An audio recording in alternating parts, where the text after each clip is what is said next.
Ang kwentong ito ay hango sa totoong buhay. Karanasan ito ni Metring. Taong 1968, Maabay, Guimaras.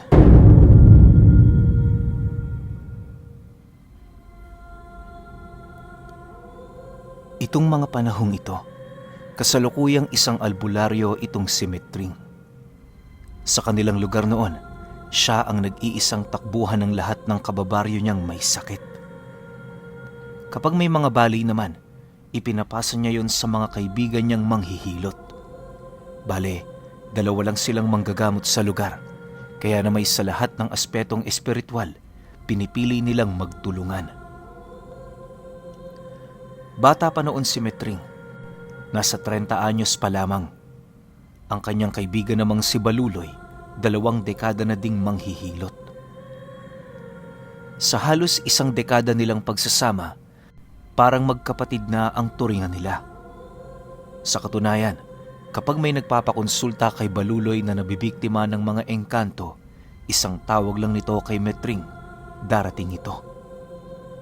Hindi man sa pagmamayabang pero hindi rin naman kasi basta-bastang manggagamot itong si Metring.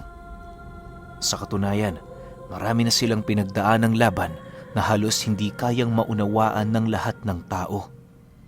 Yon ang mga rason kung bakit sa dinami-rami ng albularyo sa kanila noon, sila lamang ang tumagal. Bagaman marami na noon ang tao sa kanilang lugar, hindi ito naging basihan para sa kanila para makapagpakakampante. Ayon kay Metring, hindi man nararamdaman ng mga tao pero may iilan sa mga naninirahan doon ang nagbabalat kayo. Isang hapon, habang namimili siya ng gulay sa merkado, nasipat niya ang isang mayamang pamilya sa kanilang lugar na matagal nang kaduda-duda sa kanyang mga mata ang totoo nitong pagkatao. Hindi mawari ni Metring pero malakas ang kanyang kutob na nagbabalat kayo lang ito. Nasisiguro niya ring hindi yung pangkaraniwang nilalang sa kadahilanang malalim masyado ang aral ng pangkukubli nitong tinatangan. Makalipas lamang ang ilang minutong pagmamasid, bigla namang tumitig sa kanya ang padre de pamilya nito habang dahan-dahang lumalapit. Nang magkaharap na silang dalawa, ngumisi lang naman ang taong yun sa kanya habang nagwiwika ng, "Magandang hapon, Manoy Metring. Pansin ko, kanina mo pa kami pinagmamasdan. May problema ho ba?" Nang marinig naman ni Metring ang sinabi nito, umakto siyang parang walang narinig ukol sa mga bagay na sinabi ng lalaki. Maya-maya pa, pagkaabot niya ng mga binili niyang gulay, muli siyang tumingin sa mga mata nito habang sumasagot ng, "Hindi ibig sabihin na kapag tinitingnan kita nagmamasid na ako. May mga puntong may iniisip lang ako. Ay nako kaibigan, palagi na lang tayong ganito." Dahil sa kanyang sinabi, tumawa lang naman ito habang dahan-dahang lumalayo. Hindi naman yun pinigilan ni Metring sa kadahilanang marami-rami pa naman siyang gagawin. Para sa kanya, walang kaso ang paninirahan nito sa kanilang lugar basta ba'y hindi ito nakakapinsala sa mga taong payapang namumuhay. Sa paglipas ng mga araw, napansin niyang tila yatang hindi na niya nasisipat ang pamilyang yon. Bagaman inaasahan na niyang mangyayari ang bagay na yon, may mga bagay siyang iniisip kung bakit ito ginagawa ng lalaki. Maaaring pinagtataguan siya nito o yun ang isa sa mga kahinaan ng sabulag nitong tangan. Dala ng kuryosidad noon ni Metring, nagpasya siyang maglibot sa baryo sa paniniwalang masisipat niya ang mga ito sa labas ng kanilang tahanan. Maya-maya pa, nang akmang aalis na siya sa bahay niya, bahagya naman siyang natigilan nang masipat niyang mabilis na naglalakad si Baluloy papalapit sa kanyang kinaroroonan. Paglapit nito, agad din naman itong inilahad ang tungkol sa pasyente nitong nahilot na wala ng atay. Matapos naman yung marinig ni Metring, bigla naman siyang nakaramdam ng kaba sa kadahilan ng 5 buwan na ang nakakalipas magmula noong nakagamot sila ng pasyenteng biktima ng aswang. Imbis sana na maglilibot siya sa kanilang lugar, nagdesisyon siyang pumanhik sa bahay ng kanyang kaibigan para tumulong sa panggagamot sa pasyente nito. Nang marating na nila ang bahay ni Baluloy, agad namang bumungad sa kanila ang asawa ng pasyente nitong matyagang naghihintay sa kanilang pagdating. Pagsilay nito kay Metring, dali-dali naman yung lumapit habang paulit-ulit na nagmamakaawa ukol sa hangad nitong paggaling ng kanyang asawa. Upang hindi na yon mabahala pa, inabisuhan naman niya itong wag nang mag-alala dahil gagawin nila ang lahat ng paraan para yon ay matulungan. Bago niya umpisahan ang gamutan, minabuti niyang magsimula sa pagtatanong sa mga nangyari.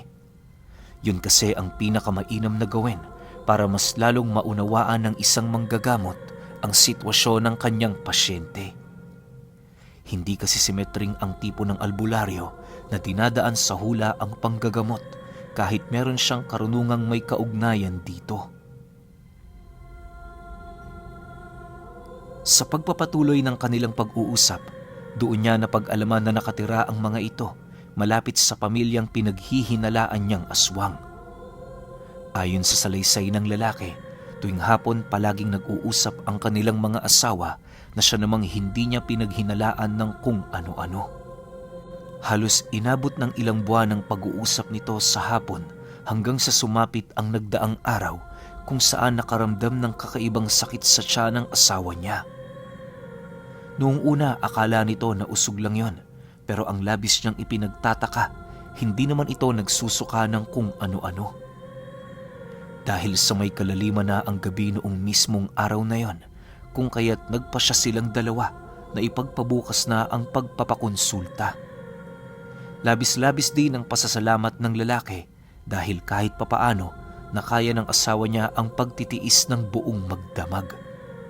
Dagdag pa nito na habang nagpapahinga sila noong gabi, panay ang pag-alulong ng 2 nilang aso kung saan pagtungtong ng umaga nasipat nila ang malalaking hukay na ginawa ng mga ito.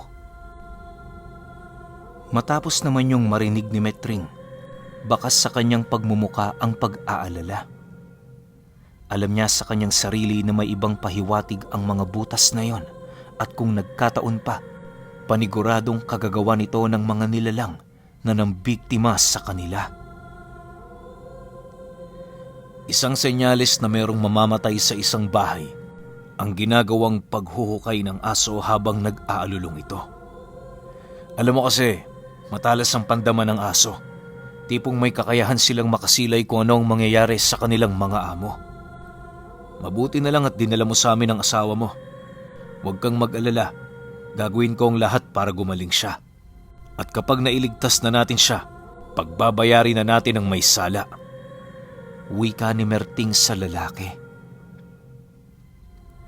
Nang marinig naman yon ng kanyang kausap, tumangulang naman ito habang nagpapasalamat. Sa pagpasok niya sa loob ng bahay, bumungad sa kanya ang babaeng kasalukuyang dinadagana ni Baluloy ng mainit na tubig sa tiyan. Pagsilay naman ito sa kanya, dahan-dahan naman yung dumistansya para hayaan siya sa kanyang trabaho. Ang unang ginawa ni Metring noon, kapain ang tiyan nito para mapatunayan ang mga bagay na natuklasan ng kanyang kaibigan. Nang maramdaman niyang humpak nga ang tiyan ng babae, doon niya napagtanto, hindi lang atay ang nakain dito. May posibilidad na meron din yung nakaing sanggol sa kadahilan ng wasak-wasak ang bahay bata nito. Dahil sa kanyang mga natuklasan, doon na siya nakaramdam ng labis na pagkabahala sa kadahilan ng mapanganib para sa isang babae na masiraan ng bahay bata.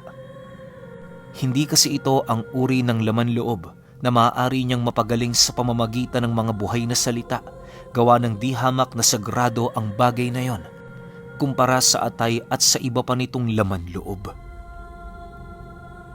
Matapos niyang mapag-alaman ng tungkol dito, doon pumasok sa kanyang isipan ang isang kuro-kuro na maaaring nabuntis ang babaeng yon na siya namang naging hudyat para sa mga nilalang na pagkainteresa nito.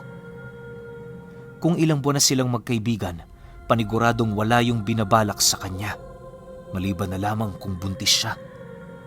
Naniniwala din itong si Metring, paniguradong hindi yun alam ng lalaki, kaya na may mas mainam na sabihin na lamang niya ang tungkol doon matapos ang gamutan. Habang abala siya sa kanyang ginagawa, inutusan naman niya itong si Baluloy na gumawa ng langis panghilot. Yun kasi ang bubuo sa atay nito, habang ang usal na inihip naman niya sa tiyan nito ang siyang gagawa ng paraan para mapagtagpi-tagpi sa bahay bata nitong kinain ng aswang. Makalipas lamang ang ilang oras ng kanilang gamutan, naging maayos naman ang lahat. Hindi naging mahirap para kay Metring ang paggamot sa kanilang pasyente dahil na rin sa tulong ni Baluloy.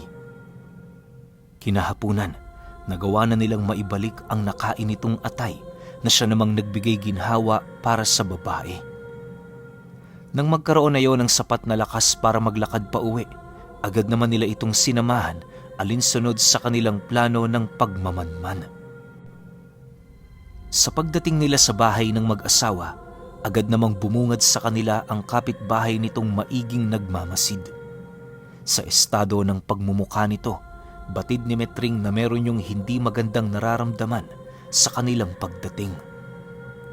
Makalipas lamang ang ilang minuto nang hindi na niya maatim ang pagmamasid nito, dahan-dahan naman niya yung hinarap habang mahinahon doong ngumingiti.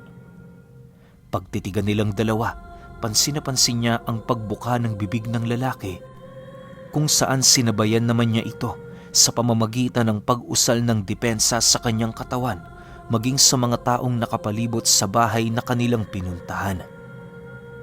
Makalipas lamang ang ilang minuto, nasipat naman niya ang lalaking yon na nagmamadaling pumasok sa loob ng bahay nito.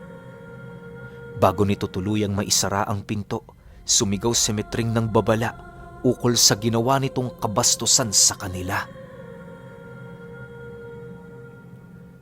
Sa paglalim ng gabi, nanatili sila sa lugar na yon, mariing naghihintay sa mga mangyayari. Habang nagbabantay si Metring sa labas ng bahay, abalang-abala naman itong si Baluloy sa paghihilot sa mga anak nitong nabiktima rin ng aswang. Pagtungtong ng 9:00 ng gabi, habang naninigarilyo siya sa ilalim ng lilim ng puno, nasipat niya ang bahay na kanyang pinagmamasdan na bigla na lamang bumukas ang likurang bahagi ng pinto. Habang pinagmamasdan niya ito, unti-unti naman siyang nakakarinig ng animoy kakaibang panaghoy na umiikot sa hangin. Hindi ito pangkaraniwang panaghoy na nagagawa natin, bagkus ay parang nanggagaling ito sa isang plauta na naglalabas ng isang nakakakilabot na tunog. Pagsitayuan ng mga balahibo ni Metring, agad naman siyang naglapat ng bakod at puder sa kanyang katawan habang dahan-dahang nag-uusal ng kalasag ni San Miguel. Matapos niyang gawin ang pag-uusal, nanumbalik sa normal ang kanyang nararamdaman. Maya-maya pa, laking gulat na lamang niya nang makasilay siya ng 1-2 baboy na kulay itim na bigla na lamang lumabas sa bahay na yon. Habang naglalakad ang mga nilalang patungo sa gilid na parte nito, kung saan hindi naabot ng kanyang pananaw, kitang-kita niya ang mga insekto nitong sumusunod sa ibabaw ng kanilang mga likod. Sa puntong yon, alam ni Metring na hindi naman mga ordinaryong hayop ang kanyang mga nakita, bagkus ay mga uri yon ng aswang na nagbabalat kayo. Dala ng kanyang pagkabahala, dali-dali naman siyang tumayo. Paglapit niya sa bintanang kinaroroonan ng kaibigan niya, kumatok naman siya roon ng 3 beses habang nagwiwika ng, "Baluloy, pakisara ang pinto.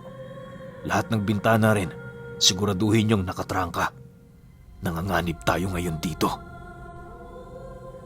Nang marinig naman yon ng kaibigan niya, agad naman itong inutusan ng padre de pamilya ng tahanang yon na sundin ang nais na mangyari ni Metring. Pagramdam niyang sinusunod na ng mga ito ang kanyang habilin, Dali-dali naman siyang naglakad patungo sa bahay na naroon sa kanyang harapan. Hindi madaling tumungo doon sa kadahilan ng meron siyang dadaan ng isang maliit na sapa bago marating ang bakuran nito. Di naman gaanong kalaliman ng tubig na dumadaloy doon, kung kaya't hindi naman yun problema para kay Metring. Sa pagdating niya sa ibayong bahagi ng sapa, bahagya naman siyang natigilan nang masipat niya sa mataas nitong bahagi ang dalawang baboy na animoy naghihintay.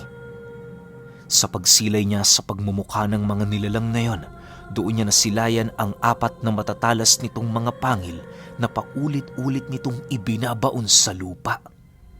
Nag-umpisa na rin siyang makaamoy ng nakakasulasok na baho sa hangin na siyang nagdudulot ng pag-atras ng kanyang sikmura.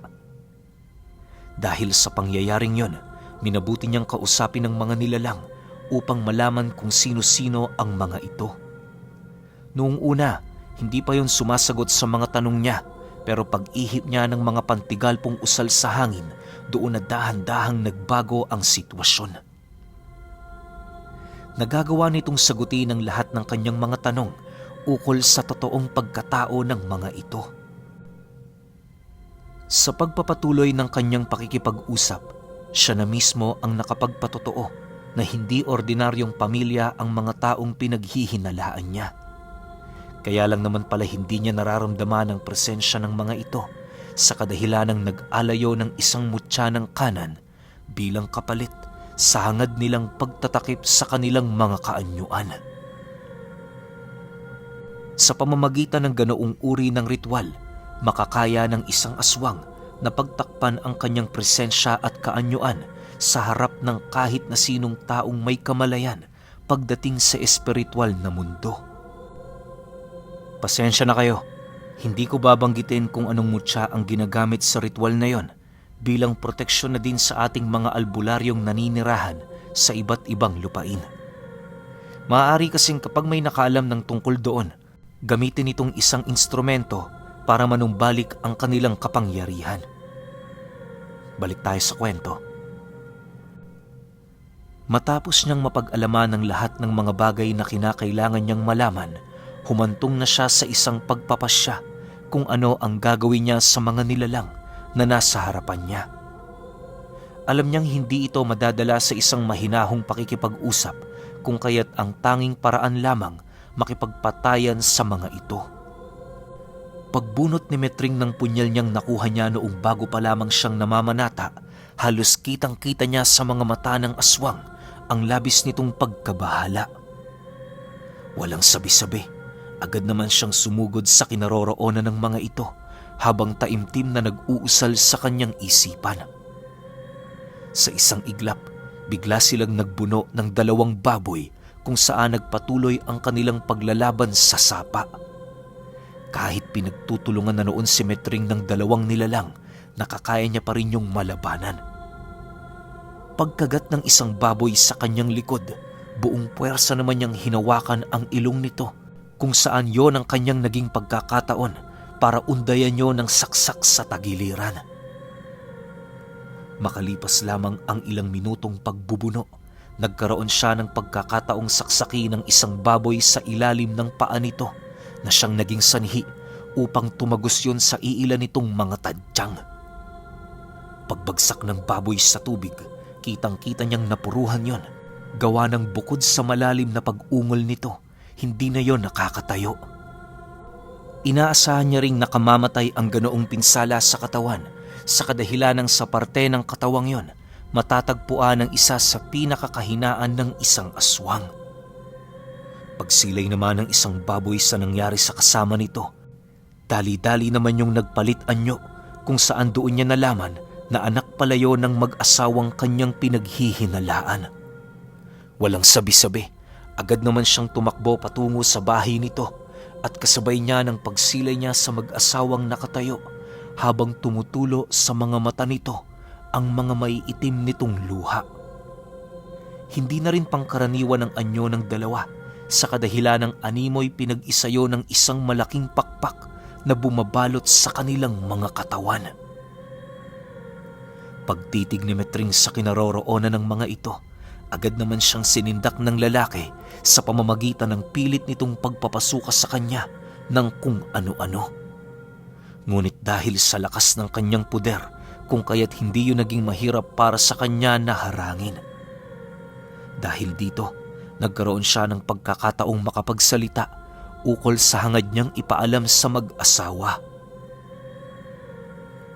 Hindi ako may sala sa pagkamatay ng anak ninyo.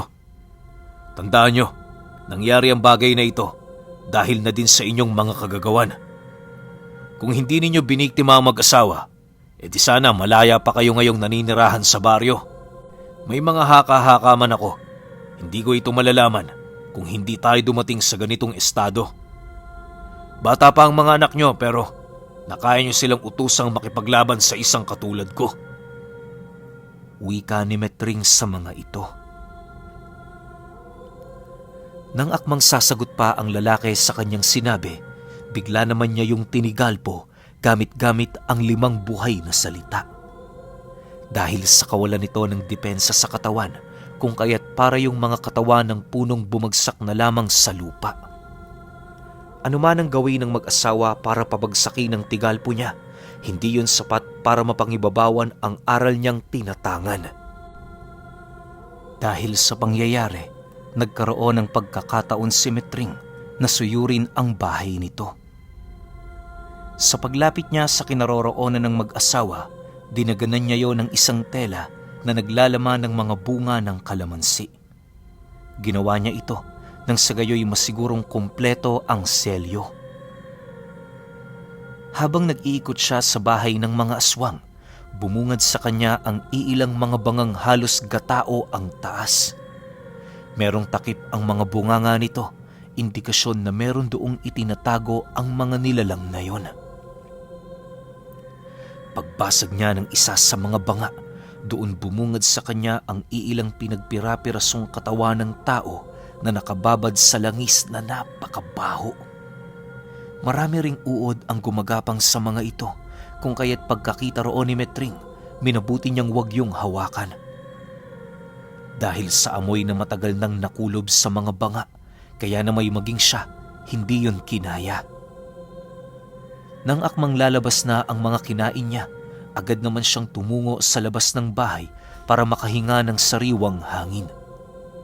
Pagbaling niya ng kanyang paningin sa mag-asawang aswang, nasipat naman niya yung buong lakas na hinihila ng anak nitong hindi niya pinaslang. Dahil dito, agad naman niya yung inabisuhang tumakbo papalayo habang inilalahad dito na hindi niya magagawang maisama ang mga magulang niya dahil sa nakadagang pangontra sa katawan nito. Matapos naman yung marinig ng aswang, nagpumilit pa rin yung hilahin ang mga magulang niya, subalit pagkarinig nito ng utos na nagmumula sa kanyang ama, hindi na yaw nagdalawang isip na tumakbo papalayo. Habang pinagmamasdan ito ni Metring, dahan-dahan naman siyang napangiti habang inuusal ang mga katagang may kakayahang magpalitaw sa espiritual na tabak niyang tinatangan. Paglitaw ng espiritual na tabak sa kanyang mga kamay, agad naman niya yung ibinato patungo sa kinaroroonan ng batang aswang. Hindi naglaon nang tuluyan na yung maglaho sa kanyang paningin, nasipat na lamang niyang bigla naman itong tumarak sa likod ng bata at kasabay nito ang mabilis na pagkaagnas ng buo nitong katawan. Matapos namang masilayan ng mga magulang nito ang mga nangyari, panay naman ang pagpupumiglas nito habang umiiyak. Pagsilay dito ni Metring, dali-dali naman niya yung kinaladkad sa loob ng tahanan nito para sunugin ng buhay. Isinama na din niya ang katawan ng baboy na kanyang napatay sa sapa upang masigurong wala siyang bakas na maiiwan. Kinaumagahan, pagkaagnas ng bahay ng mga aswang, yun naman ang naging hudyat para sa kanilang pasyente upang maging mabilis ang paggaling nito. Makalipas pa ang ilang araw, nanumbalik na ang katahimikan sa kanilang baryo. Habang tumatanda noon si Metring, hindi niya makalimutan ang tungkol sa pamilyang kanyang pinaslang, gawa ng bigla na lamang dumami ang usapin ukol sa pagpaparamdam ng mga kaluluwa sa lugar na yon. Ayon sa mga ordinaryong taong nakaranas ng pagpaparamdam, tuwing dumaraan sila ro ng 10 oras, nakakarinig sila ng pagsigaw at mga iyak na animoy ibinubulong ng hangin sa kanilang mga tenga. Hindi naman ito gaanong pinagtuunan ng pansin nila Metring, lalo pat alam nilang hindi naman yon makakapaminsala sa mga taong napapadpad sa lugar na yon. Pero alam niyo ba na sa bawat pagpaparamdam ng mga kaluluwa sa lugar na yon, naaalala niya ang pamilya ng aswang na kanyang nilipol at sinunog ng buhay dahil sa ginawa nitong napakatinding kasalanan na pagkain sa bahay bata ng babae.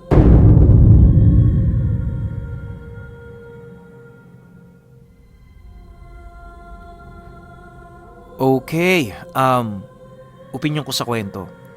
Talagang hindi mapapatawad ni Metring yung aswang na gumawa nun sa pasyente niya, no? Yung pagkain sa bahay bata ng babae. Kasi unang-una, once na nawalan ng bahay bata yung babae, syempre hindi na magkakaroon ng anak yan. So ang tendency nun, hindi na madudugtungan yung bloodline ng babae, hindi na tayo madadagdagan ng populasyon, o hindi na magkakaroon ng iba pang tao. Kasi parang tinigil na ng aswang di ba? Tinigil niya na yung pagpuproduce ng tao ng isang babae, yun nga, ng sanggol. Kasi lahat naman tayo nanggaling sa mga nanay natin, di ba? So paano pag kinain mo yun? Di hindi mo na binigyan ng karapatan yung babae ng mga anak.